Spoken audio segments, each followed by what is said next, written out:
الحمد لله رب العالمين والصلاة والسلام على خاتم النبيين أما بعد فأعوذ بالله من الشيطان الرجيم بسم الله الرحمن الرحيم پڑھیے الصلاة والسلام عليك يا رسول الله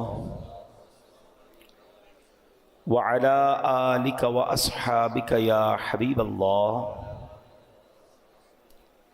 الصلاة والسلام عليك يا نبي الله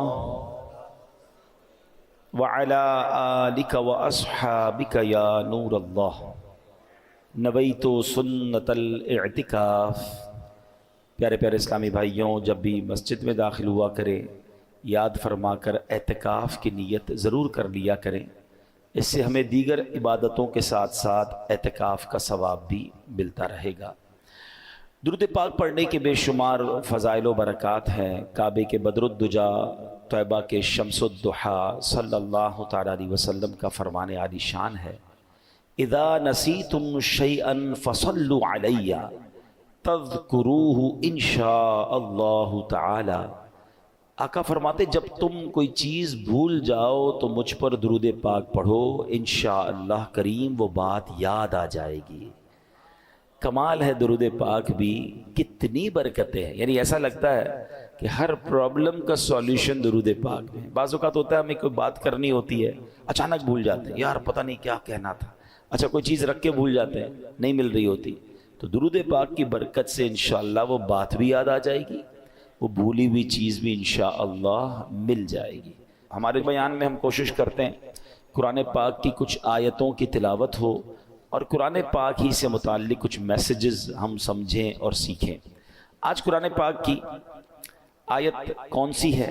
آج انشاءاللہ ہم قرآن پاک کی تلاوت بھی کریں گے اور انشاءاللہ عز و جل اس کا ترجمہ اور تفسیر بھی سمجھیں گے۔ پارہ نمبر 11 ہے، سورہ یونس کی آیت نمبر ہے 44۔ اللہ قرآن میں ارشاد فرماتا ہے، بسم اللہ الرحمن الرحیم، ان اللہ لا یظلم الناس شیئا ولکن الناس انفسهم یظلمون۔ ترجمہ، آسان ترجمہ قرآن کنز العرفان، بے شک اللہ لوگوں پر کوئی ظلم نہیں کرتا، ہاں لوگ ہی اپنی جانوں پر ظلم کرتے ہیں۔ اب یہ بڑی کمال کی آیت ہے، انشاءاللہ اس کی تفسیر سنیں گے۔ اب ذرا آیت کے بارے میں سنتے ہیں، ون آف دا امیزنگ آیت، یہ جھنجھوڑنے والی آیت ہے۔ کیا فرمایا؟ ان اللہ لا یظلم الناس شیئا، بے شک اللہ لوگوں پر کوئی ظلم نہیں کرتا۔ یاد رکھیے یہ رب قہار و جبار کی شان ہے کہ وہ کسی پر ظلم نہیں فرماتا۔ ویسے ایک مزے کی بات غور کی جائے تو اللہ کی طرف سے کسی پر ظلم ہو بھی نہیں سکتا۔ مثال کے طور پہ اگر کسی کے پاس کوئی گاڑی ہے، کوئی موٹر سائیکل ہے، یا گھر کا کوئی سامان ہے جس کا وہ خود مالک ہے، اور اس سامان کو وہ توڑ دے، وہ جلا دے، تو کیا اس نے ظلم کیا؟ اس کی چیز تھی، وہ اس نے کر دیا، مالک بھی وہی تھا نا۔ تو سمجھانے کے لیے کہہ رہا ہوں، پوری دنیا کا خالق و مالک کون ہے؟ ذرہ ذرہ اللہ کا ہے نا، اس کی مرضی، وہ جس چیز کے ساتھ جو بھی کرے وہ بھی تو ظلم نہیں ہے نا۔ جب مالک ہی وہی ہے، اس کا خالق وہی ہے، اس کا یوں سمجھیے سب کچھ اسی کا ہے، تو بھائی جس کا سب کچھ ہو، اس کی مرضی، وہ جو چاہے کرے، وہ ظلم کہاں سے ہو گیا؟ مگر سبحان اللہ اس کی شان کریمی دیکھیں کہ اس نے سبحان اللہ اپنی ذات پر، اپنی رحمت پر یہ مقرر فرما لیا کہ کسی بھی شخص کو بے قصور سزا نہیں دی جائے گی۔ لیکن ایک بات یاد رکھیے، حدیث پاک میں آتا ہے اگر اللہ پاک اولین و آخرین سب لوگوں کو جہنم میں ڈال دے تب بھی یہ ظلم نہیں ہے، وہ خالق ہے نا۔ لیکن اس نے اپنی رحمت کے ذمے پر کیا لیا کہ کسی بھی شخص کو بے قصور سزا نہیں دی جائے گی۔ اللہ قرآن میں فرماتا ہے ان اللہ لا یظلم الناس شیئا، بے شک اللہ لوگوں پر کوئی ظلم نہیں کرتا، یعنی اللہ پاک کسی بھی شخص کو بے قصور سزا نہیں دیتا، وہ تو انتہائی مہربان رحم والا ہے، وہ ہمیشہ اپنے بندوں پر عطائیں ہی فرماتا ہے۔ دیکھیں نا، رمضان آتا ہے، روزانہ افطار کے وقت 10 لاکھ گناہ گاروں کو جہنم سے آزاد فرماتا ہے۔ شب قدر آتی ہے، ایک رات 1000 مہینوں سے بہتر رات ہے، چاند رات عید کی آتی ہے جسے لیلۃ الجائزہ کہتے ہیں۔ فرمایا پورے رمضان میں جتنے بخشیں اللہ اس تمام کی تعداد کے مطابق ایک رات میں بخشش فرما دیتا ہے۔ اس کا مطلب یہ بار بار کیوں ہو رہا ہے؟ جمعے کا دن آتا ہے، ہر جمعہ ایک نیکی 70 نیکیوں کے برابر ہو جاتی ہے. جمعے کے دن ہر گھڑی بخشش کے پروانے تقسیم کیے جاتے ہیں. وہ تو رحمان ہے، وہ تو رحیم ہے، وہ چاہتا ہے ہم بخشے جائیں. اب یہ بندہ ہے جو اس بخشش کے راستے کو چھوڑ کر، اس رحمت کے راستے کو چھوڑ کر خود اپنے اوپر مصیبت ڈال دیتا ہے. وہ تو رحمان ہم پر رحمت فرمانا چاہتا ہے. اب سوال یہ پیدا ہوتا ہے کہ اگر اللہ پاک رحم ہی فرماتا ہے، کرم فرماتا ہے، تو پھر یہ دکھ، پریشانیاں، تکلیفیں جو آتی ہیں، پچھلی امتوں پر عذاب بھی آئے، پھر یہ سب کیسے؟ تو اگلا جز اس آیت کا کیا پڑھا ہم نے؟ وَلَكِنَّ النَّاسَ أَنفُسَهُمْ يَظْلِمُونَ.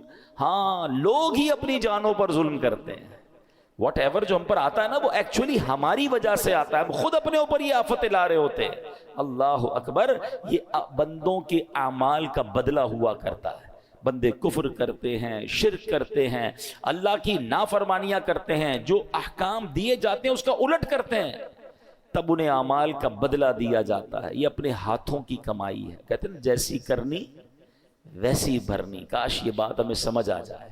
اللہ پاک کے نبی ہیں حضرت موسیٰ علیہ السلام. اب ذرا سنیے گا یہ واقعہ. یہ جو ہم پر پرابلمز آ رہی ہوتی نا، وہ کہتے ہیں انگریزی کا ایک بڑا کمال کا جملہ ہے، what goes around comes around. آپ جو کر رہے ہوتے ہیں نا اس کا بدلہ آ رہا ہوتا ہے. اچھا کر رہے ہوتے ہیں، کہیں نہ کہیں سے آپ کے ساتھ اچھا ہو رہا ہوتا ہے. بندہ کہتا ہے کمال ہے یار، یہ میرا کام کیسے اچھا ہو گیا، یہ مجھے یار کہتے کیسے فائدہ ہو گیا، یہ بندہ یوں مجھ پر مہربان کیسے ہو گیا. آپ کو نہیں پتا کچھ عرصہ پہلے آپ نے کسی غریب سے دعائیں لی تھی، آپ نے کوئی اچھا کام کیا تھا، کسی سے مسکرا کر ملے تھے، آپ نے اللہ کو راضی کرنے والا کوئی کام کیا تھا، وہ نیکی کا بدلہ آپ کو کسی اور صورت میں مل رہا ہے. اور یہ جو زیادتیاں، ظلم لوگوں پر کہتے ہیں نا، بربریت کر کے لوگ چل رہے ہوتے، سمجھتے میرا کچھ نہیں بگڑتا. کبھی ان کو اس کی جو سزا ملتی ہے نا، کبھی وہ بچوں میں دیکھتے ہیں، کبھی بیماری میں دیکھتے ہیں، کبھی جناب ان کے ساتھ جب کچھ ہوتا تو بندہ کہتا ہے میں نے کیا کیا. جناب جو پہلے کیا تھا نا، اس کی اب آپ کو سزا مل رہی ہے. اب سنیے، حضرت موسیٰ علیہ السلام نے اللہ سے عرض کی کہ اللہ میں تیرا عدل و انصاف دیکھنا چاہتا ہوں. فرمایا موسیٰ آپ دیکھ نہیں پائیں گے. ہے نا عجیب بات، عدل و انصاف نہیں دیکھ پائیں گے. کہ یا اللہ میں بہت دکھا دے مولا، میں دیکھنا چاہتا ہوں، میں تیری قدرت کے نظارہ دیکھنا چاہتا ہوں. تو اللہ نے فرمایا ٹھیک ہے، پھر فلاں دریا کے کنارے جا کر کہیں چھپ جائیے. آپ گئے اس دریا کے کنارے اور ہائیڈ ہو گئے، چھپ گئے کہ دیکھیں ماجرا کیا ہے. اب آپ نے دیکھا کہ تھوڑی دیر میں ایک شخص، امیر شخص آیا، گھوڑے پر سوار تھا، دریا پر آیا اور دریا کے پاس اس نے ہاتھ منہ دھویا اور اس کے پاس ایک تھیلا تھا مال سے بھرا ہوا، پیسوں سے بھرا ہوا. اس نے رکھا اور منہ ہاتھ دھویا، فریش ہوا اور گھوڑے پہ بیٹھ کے چلا گیا. اپنا وہ تھیلا جو ہے وہ دریا کے کنارے بھول گیا. ہو جاتا ہے کبھی ہم بھی کہیں جاتے ہیں تو کوئی چیز اچانک بھول جاتے ہیں. اب ایک بچہ آیا، حضرت موسیٰ دیکھ رہے ہیں، بچہ آیا اور اس نے دیکھا کہ تھیلا ہے، پیسے بھرے میں، پیسے اٹھایا، وہ چلا گیا. تھوڑی دیر ہوئی تو ایک اور شخص آیا جو کہ اندھا تھا اور وہ آ کر دریا کے کنارے لیٹ گیا، آرام کرنے لگا. اب اس امیر شخص کو یاد آیا کہ میرا تو تھیلا رہ گیا تھا. وہ ڈھونڈتے ڈھونڈتے دریا پر آیا تو دیکھا ایک شخص لیٹا ہوا ہے اور آنکھیں بھی نہیں ہیں، اندھا ہے. حضرت وہ شخص کہتا ہے بھئی تم نے میرا تھیلا دیکھا ہے؟ وہ کہتا ہے حضرت میں نے کہاں سے دیکھا، میں تو اندھا ہوں. کہتا ہے سچ بتاؤ، تمہارے علاوہ کوئی نظر نہیں آ رہا، میرے بہت سارے پیسے تھے، بتاؤ کدھر ہے ورنہ جان سے مار دوں گا. وہ منتیں کرتا رہا، ریکویسٹیں کرتا رہا. وہ شخص نہیں مانا، وہ امیر شخص، اس نے اس اندھے بندے کو قتل کر دیا. حضرت موسیٰ نے کہا یا اللہ، اس اندھے نے تو کچھ کیا ہی نہیں، یہ تو لیٹا ہوا تھا، یہ تو آرام کر رہا تھا، اس نے پیسے چوری بھی نہیں کیے، اس کو قتل کر دیا گیا. اللہ اکبر. اب اللہ پاک نے وحی بھیجی. دیکھو اللہ کے راز کیا ہوتے ہیں. فرمایا اے موسیٰ، یہی ہمارا انصاف ہے. معاملہ اصل میں یوں ہے کہ وہ جو بچہ تھا نا، اس کا والد اسی امیر شخص کے گھر اس پاس مزدوری کرتا تھا اور اس امیر شخص نے اس کی مزدوری دبائی ہوئی تھی، بہت عرصے سے اس کے پیسے نہیں دے رہا تھا. یہ اتنا ہی مال تھا جتنی اس کے باپ کی مزدوری ملنی تھی. ہم نے کسی اور ذریعے سے اس بچے کو وہ مزدوری پہنچا دی. اور جو بوڑھا تھا، یعنی جو اندھا تھا، اس نے اپنی جوانی میں اس امیر شخص کے والد کو قتل کیا تھا. آج اس قتل کے بدلے وہ خود قتل ہو گیا. یوں مزدور کو مزدوری بھی مل گئی اور قاتل کو اس کی سزا بھی مل گئی. ہمیں نہیں پتا ہوتا کسی کے ساتھ کیا ہو رہا ہے، مگر کہیں نہ کہیں what goes around comes around. آپ جو کرتے ہو اس کا بدلہ آپ کو مل رہا ہوتا ہے. کاش یہ بات ہمیں سمجھ آ جائے. ایسا نہیں کہ کوئی بندہ ظلم کر کے کہ بھائی اس کو میں نے خود کسی اور پرانے معاملے کی سزا دے دی. یہ ہمارا کام نہیں ہے، یہ اللہ کے راز ہیں. سورہ کہف پڑھے نا، سورہ کہف میں، ویسے میں بار بار کہا کرتا ہوں، سورہ کہف ون آف دا امیزنگ سورتس آف قرآن ہے، اور اس میں خاص طور پہ جو 3 واقعات ہیں، کمال کے واقعات ہیں۔ اس سورہ کہف میں ایک واقعہ ہے نا، حضرت موسیٰ علیہ السلام اور حضرت خضر علیہ السلام سے جو ملاقات ہوئی، اس میں بڑے عجیب واقعات تھے۔ حضرت موسیٰ حیران ہو گئے تھے، مگر پیچھے اللہ کے راز تھے نا، ہر واقعے کے پیچھے کوئی ریزن تھا۔ تو ہمیں یہ سمجھنا ہوگا کہ ہمارے ساتھ جو پرابلمز ہیں، جو کلیمٹیز ہیں، جو مشکلیں ہیں، جو تنگ دستیاں ہیں، جو ذلت و رسوائی کبھی ہو جاتی ہے، بنا بنایا کام بگڑ جاتا ہے، یہ ایکچولی کہیں نہ کہیں ہمارے اعمال کی سزا ہوتی ہے۔ یہ ہماری غلطیوں کا ہمیں خمیازہ بھگتنا پڑتا ہے۔ اللہ کسی پر ظلم نہیں کرتا، یہ بات ہمیشہ یاد رکھیے گا۔ مگر افسوس، آج لوگ جب کوئی مشکل آئے تو معاذ اللہ اللہ کی بارگاہ میں شکوے کر رہے ہوتے ہیں، اور بعض اوقات ایسے جملے کہہ دیتے ہیں جو کفریہ جملے ہوتے ہیں۔ اللہ تو ہماری سنتا ہی نہیں ہے، پتہ نہیں ہمارے ساتھ ہی مشکل ہوتی ہے، ہماری تو دعا قبول ہی نہیں ہوتی ہے، پتہ نہیں کیا قصور کر دیا۔ اللہ کے بندے یہ کہہ کیسے سکتے ہو آپ اور میں کہ اپنے قصور کیا کر دیا؟ صبح و شام قصور کر رہے ہیں، ہم تو سراپا قصور ہیں۔ سچ بات بتاؤں، اگر مجھے اور آپ کو ہمارے اعمال کی سزا ملنا شروع ہو جائے نا تو ہم تو مارے گئے۔ مجھے ایک بات بتائیں، اللہ نے آنکھیں کس لیے دی ہیں؟ کیا آنکھیں اس لیے دی ہیں کہ اس سے حرام دیکھا جائے؟ انصاف تو یہ ہوتا کہ بندہ حرام دیکھتا تو اندھا کر دیا جاتا۔ بھائی آنکھیں دی تو نہیں تھی نا اس لیے۔ آپ کیا کرتے ہیں اپنے آفس میں؟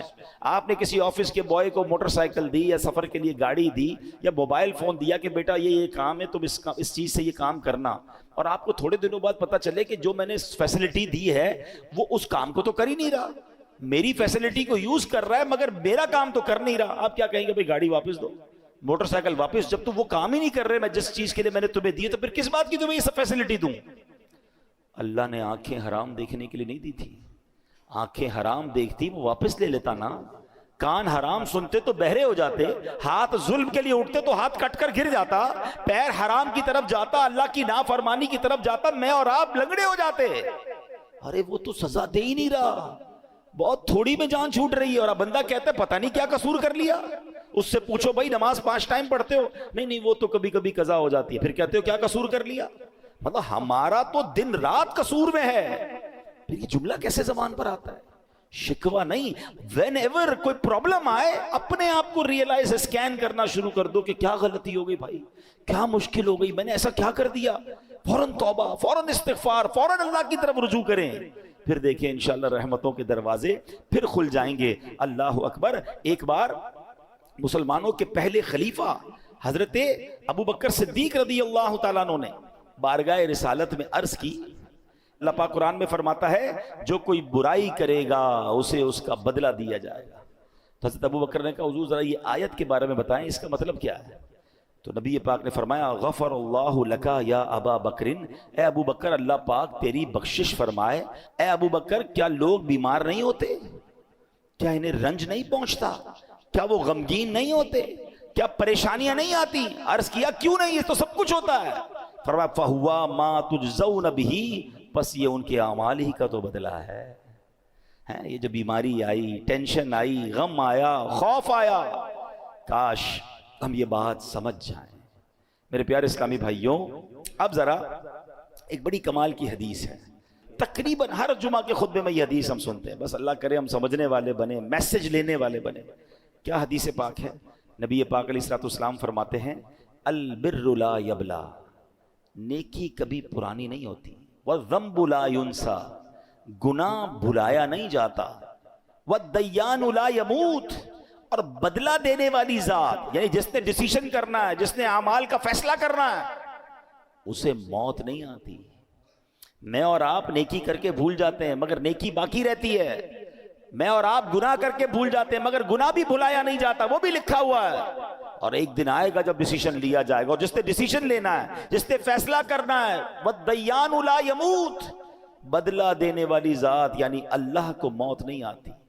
مگر اس حدیث کا جو اگلا پارٹ ہے نا، وہ ہمارا ٹاپک یہی ہے، اعمل ما شئت کما تدین تدان، جو چاہو کرو، اعمل ما شئت، جو دل چاہتا کرو، کما تدین تدان، پھر جیسی کرو گے نا ویسا ہی اس کا اجر پاؤ گے، ویسا ہی اس کا بدلہ ملنا، ٹٹ فور ٹٹ ہے نا، جیسی کرنی ویسی بھرنی۔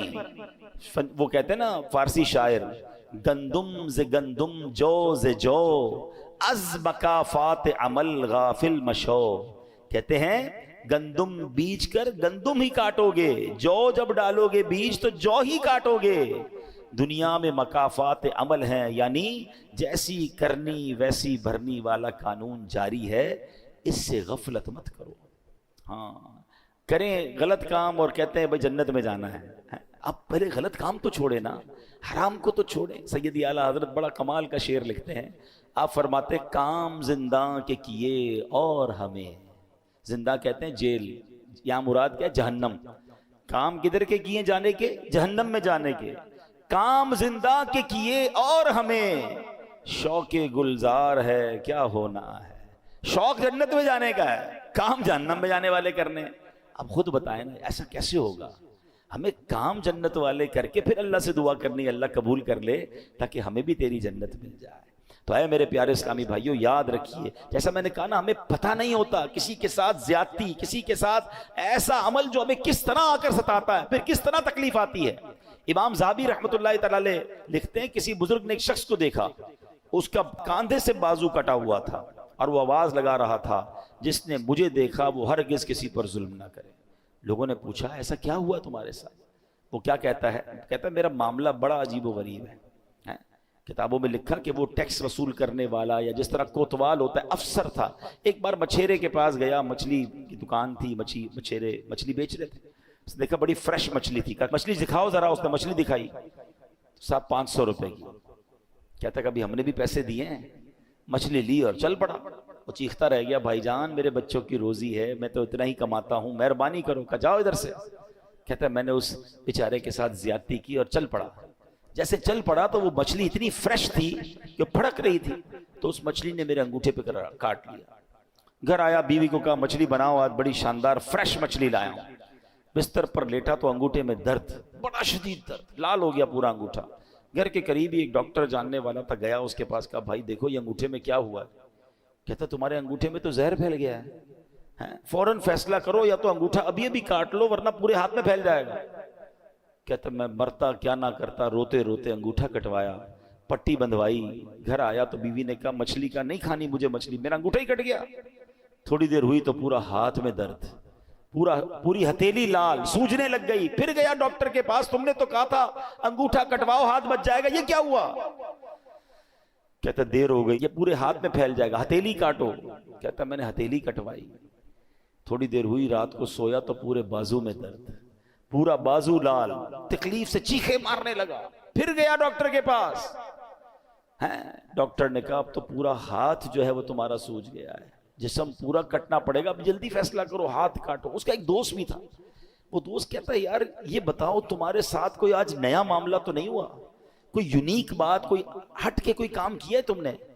کہتے ہاں آج میں نے ایک مچھیرے کا حق دبایا ہے. وہ غریب چیختا رہ گیا، میں اس کی مچھلی لے کر آ گیا. کہ جلدی چلو اس کے پاس، معافی مانگ لو ورنہ ایک ایک کر کے تیرا پورا جسم کٹ جائے گا. وہ دونوں دوست رات مچھیروں کی بستی میں گئے، پٹیاں بندھی ہوئی، تکلیف سے چیخ رہا ہے، اور مچھیرے کی بستی میں جا کر ایک ایک گھر پر، ایک ایک جھونکڑی پر ڈھونڈتے رہے کدھر ہے وہ مچھیرا. آخر وہ مچھیرا ملا. وہ کہتے ہیں نا غریب کا دل بھی بڑا ہوتا ہے. وہ جیسے ہی اس کو دیکھا، یہ کوتوال، یہ جو بھی افسر تھا، اس کے قدموں میں گرا، کہا بھائی مجھے معاف کر، تمہاری ایک مچھلی لے کر گیا، آج تو پورا ہاتھ ہی میرا کٹ گیا. جب اس نے اس کا یہ حال دیکھا تو اس کو معاف کر دیا. جب معاف کر دیا نا تو اس افسر کا جو دوست تھا اس نے مچھیرے سے پوچھا کہ ایک بات تو بتاؤ، جب یہ تمہاری مچھلی لے کر چلا گیا تھا تم نے کچھ دعا کی تھی، تم نے اللہ کو پکارا تھا؟ پتہ ہے وہ مچھیرا کیا کہتا ہے؟ وہ کہتا ہے میں نے اللہ کی بارگاہ میں صرف ایک التجا کی تھی کہ یا اللہ یہ میرا حق لے کر چلا گیا ہے، میں اس سے بدلہ نہیں لے سکتا، مولا تو نے بدلہ لینا ہے، میں کمزور ہوں مالک، یہ مجھے دبا گیا، اے اللہ آج تو نے اپنی قوت دکھانی ہے، تو نے اپنی قدرت دکھانی ہے. اے میرے پیارے اسلامی بھائی، اب بتاؤ ایک مچھلی تھی، چند 100 روپے کی تھی، بندے کا ایک ایک کر کے جسم کٹنا شروع ہو گیا. یہ سوچنا ہوگا مجھے اور آپ کو. آج جو لوگوں پر ظلم کرتے ہیں، آج جو لوگوں کو دباتے ہیں، آج کہتے ہیں میرا کوئی نہیں بگاڑ سکتا، اپنے ملازم کو برا بھلا کہہ رہے ہیں، اپنی فیملی کو برا بھلا کہہ رہے ہیں، جو بندہ غریب اس کو دبا دیتے ہیں. ایک بات یاد رکھنا، میں نے کئی بار اپنے بیان میں ایک جملہ کہا ہے، میں نے پنجاب میں ایک جملہ، پنجاب گیا تھا تو ایک جملہ سیکھا تھا، وہ کہتے ہیں مضبوط آدمی سے نہ ڈرو، ماڑے آدمی سے ڈرو۔ اچھا مجھے اس وقت تک ماڑے کا مطلب بھی نہیں پتا، میں نے کہا ماڑا کس کو کہتے؟ کہتے ماڑا کہتے کمزور کو۔ تو میں نے کہا یہ کیوں کہہ رہے ہیں آپ؟ مضبوط آدمی سے نہ ڈرو، کمزور سے ڈرو۔ وہ کہتے مضبوط تو اپنا بدلہ تم سے خود لے لے گا، جو ماڑا ہوگا نا کمزور، وہ اللہ کی بارگاہ میں فریاد کرے گا، اور پھر اللہ جب اس کا بدلہ لے گا نا، جب وہ اس ظلم کا تمہارے ساتھ حساب فرمائے گا، پھر ظالم کو چھپنے کی جگہ نہیں ملے گی۔ ایک بات یاد رکھا کرے، جو لوگ یہ کہتے ہوتے ہیں نا میرا کوئی کچھ نہیں بگاڑ سکتا، واقعی وہ تمہارے ساتھ کچھ نہیں کر سکتا، مظلوم غریب بیچارہ وہ کیا کر لے گا، مگر اس کے پاس ایک راستہ ہے، وہ اللہ کو پکارتا ہے، اور جب دل سے پکار جاتی ہے نا مظلوم کی، تو پھر ظالم بچتا نہیں۔ تو اے میرے پیارے اسلامی بھائیو، آج جو ہم قرآن کی آیت سن رہے ہیں اور سمجھ رہے ہیں، اس کا مطلب یاد رکھیے گا کہ اللہ کسی پر ظلم نہیں کرتا، بندے ہی اپنے اعمال کی وجہ سے اپنا بیڑا غرق کرتے ہیں، اپنے اوپر سمجھنے آفتوں کو لے کر آتے ہیں۔ کاش یہ بات ہمیں سمجھ آ جائے۔ اے میرے پیارے اسلامی بھائیو، پچھلی قوموں کو قرآن پڑھے تو پتہ چلے نا، پچھلی قوموں کا ذکر بڑا بریفلی قرآن میں ہوا، بڑا واضح ہوا۔ قوم عاد پر سخت آندھی کا عذاب آیا، جس نے انہیں کھائے ہوئے بھوسے کی طرح ملیا میٹ کر دیا۔ سبب کیا تھا؟ ان کے گناہ تھے۔ قوم سمود پر شدید زلزلے کا عذاب آیا، جس نے انہیں ہمیشہ کے لیے فنا کے گھاٹ اتار دیا، اس کا سبب بھی ان کے گناہ تھے۔ نمرود پر مچھروں کا عذاب بھیجا گیا، اس کا سبب کیا تھا؟ خدائی کا دعویٰ تھا نا، اللہ کی نافرمانی تھی۔ فرعون کے ساتھ کیا ہوا؟ کرو فر، اللہ نے کتنا دیا اسے؟ اللہ کو ناراض کیا، اللہ نے پانی میں غرق کر دیا، دریا میں غرق کر دیا۔ قارون کے پاس کتنا خزانہ تھا، آج دنیا میں کس کے پاس اتنا خزانہ ہے؟ قرآن کہتا ہے اس کے خزانوں کی چابیاں پوری ایک جماعت اٹھاتی تھی، یعنی اونٹوں کی قطاریں ہوتی تھی، جو قارون کے خزانہ نہیں اٹھاتی تھی، اس کے خزانوں کی چابیاں اٹھاتی تھی۔ نافرمانی کی، زکوٰۃ سے انکار کیا، اللہ کے فیصلوں کے خلاف چلا، خزانے سمیت دھسا دیا گیا۔ یہ سارے واقعات قرآن میں موجود ہیں، جو پکار کر کہہ رہے ہیں کہ رب کو ناراض مت کر بیٹھنا، ورنہ پھر بربادی ہے۔ اللہ اکبر۔ امام حسن بصری رحمۃ اللہ تعالی علیہ فرمایا کرتے تھے، اے ابن آدم تیری ہلاکت ہو، کیا تو اللہ پاک سے مقابلہ کرنا چاہتا ہے؟ اللہ سے مقابلہ کون کر سکتا ہے؟ فرمایا ہاں، جس نے اللہ پاک کی نافرمانی کی، گویا اس نے اللہ پاک سے جنگ کی، اور اللہ پاک سے جنگ کا نتیجہ کیا ہے؟ تباہی اور بربادی۔ اے میرے پیارے اسلامی بھائی، گناہوں سے توبہ کر لیجئے، جو ہو گیا اس سے معافی مانگ لو، وہ بڑا کریم ہے، وہ معاف فرمانے والا ہے۔ آخری نبی علیہ الصلوۃ والسلام فرماتے، آقا فرماتے ہر آدمی سے خطا ہو جاتی ہے، اور بہترین خطا کار وہ ہے جو توبہ کر لے۔ توبہ کرنا، کہتے نا گناہ عادت بن جائے تو توبہ کو دستور بنا لو۔ جیسے ہی گناہ ہونا فوراً نیکی کرنا شروع کر دے، استغفار کرنا شروع کر دے، توبہ کرنا شروع کر دے، تو انشاءاللہ اللہ نے چاہا تو وہ گناہ کی جو نحوست ہے وہ ختم ہو جائے گی۔ اے میرے پیارے اسلامی بھائیوں، ایک بار حضرت عیسیٰ علیہ السلام کے ساتھ کچھ لوگ اپنے حواریوں کے ساتھ، اپنے دوستوں کے ساتھ، ساتھیوں کے ساتھ تشریف فرما تھے۔ ایک بہت ہی خوبصورت حسین و جمیل پرندہ آیا اور آپ کے سامنے زمین پر لوٹ پوٹ ہونے لگ گیا۔ اس نے اپنے آپ کو زمین پر اتنا رگڑا کہ اس کی خال اتر گئی۔ اب وہ سرخ، گنجا اور بدصورت دکھنے لگا۔ پھر وہ پرندہ کیچڑ میں گیا، اس میں لوٹ پوٹ ہونے لگا تو کیچڑ میں گندا بھی بڑا ہو گیا۔ اور اس کے بعد اس پرندے نے ایک پانی کے تالاب میں چھلانگ لگائی۔ جب وہاں سے باہر نکل آنا تو صاف ستھرا بھی ہو گیا، نئی خال بھی آ گئی، پہلے جیسا خوبصورت بھی ہو گیا۔ حضرت عیسیٰ علیہ السلام نے جب یہ دیکھا تو اپنے حواریوں سے فرمایا کہ یہ پرندہ تمہاری طرف نشانی بنا کر بھیجا گیا، اٹ از سائن۔ اور فرمایا یہ جو مومن کی مثال ہے نا، مومن جب گناہ کرتا ہے تو گندا ہو جاتا ہے، گرد لگ جاتی ہے، کیچڑ لگ جاتی ہے، اور جب وہ توبہ کرتا ہے تو گناہوں کی سیاہی ایسے دور ہو جاتی ہے کہ وہ پہلے جیسا حسین و جمیل ہو جاتا ہے۔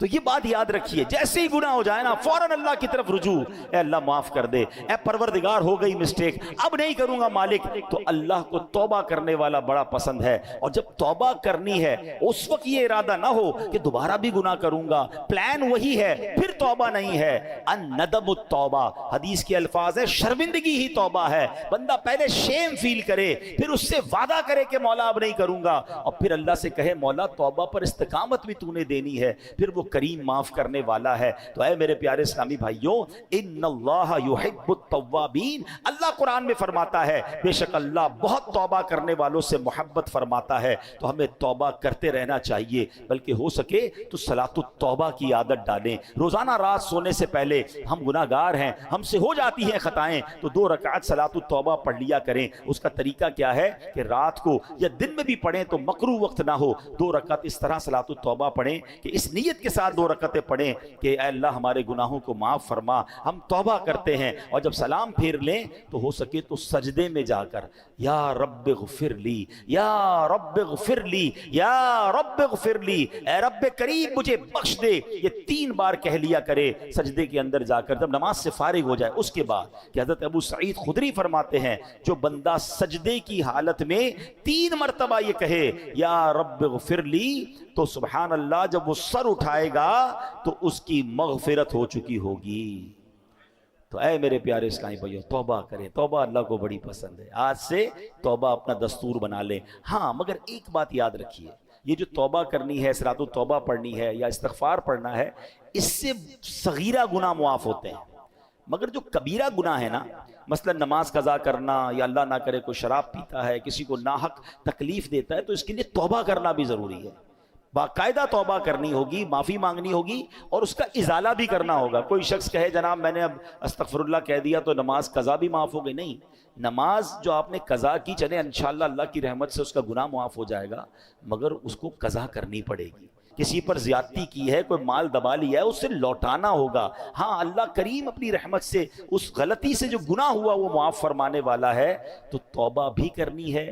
آج کے بعد ایک نیت کرنے کہ بس آج کے بعد ہماری کوئی نماز قضا نہیں ہوگی، آج کے بعد ہم حرام کاموں سے اپنے آپ کو بچائیں گے۔ چلے تو صحیح اللہ کے راستے کی طرف، ہیں اعمل ما شئت کما تدین تدان، کر لے جو کرنا ہے، جیسی کرے گا ویسی بھرے گا، سنی نا حدیث۔ تو اب انشاءاللہ جنت میں جانے والے کام کریں نا۔ اگر کسی سے زیادتی کر بیٹھے تو معافی مانگ لیں، غلطی ہو گئی ہے تو توبہ کر لیں، میرا رب بڑا کریم ہے، وہ معاف کرنے والا ہے۔ اللہ کریم مجھے اور آپ کو اپنی زندگی میں آج سے بہترین بدلاؤ لانے کی توفیق عطا فرمائے، آمین، بجاہ النبی الامین صلی اللہ تعالی علیہ وسلم۔